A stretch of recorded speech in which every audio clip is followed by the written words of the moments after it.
Presented by Singing Parda Films, Rajgir.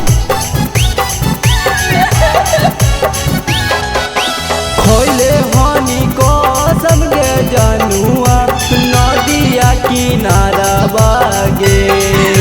खोले हानि को समझे जानुआ नदिया किनारा बागे।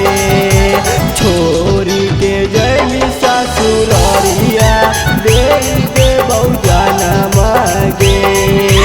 छोरी के जैली ससुरारिया दे दे बहुजाना मागे। चढ़िए के जोई मिगे कराबा गिरता आखिया से लो। चढ़िए के जोई मिगे कराबा गिरता आखिया से लो।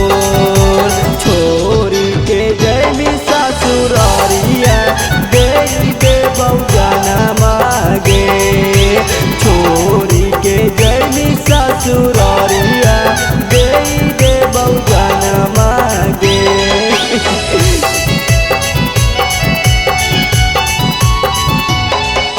दे दे बहुजाना मागे।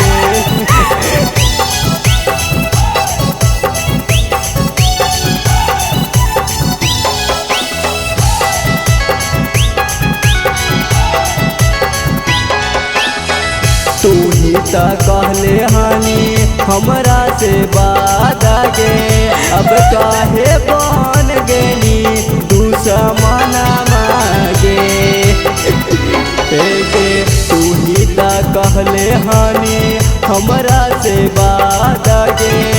अब काहे बन गेनी दुश्मना मागे।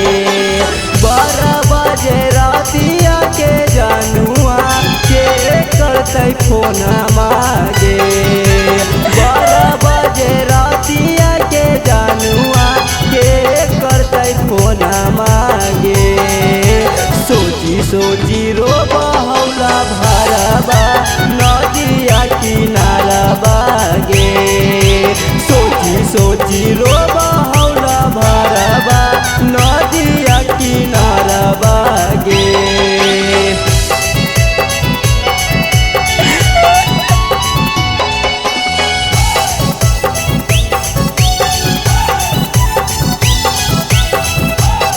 दे दे बहुजाना मागे।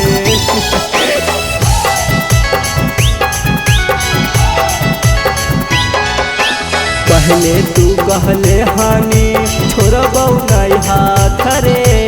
आज काहे बीच दगर में छोड़ दे नी हाथ गे।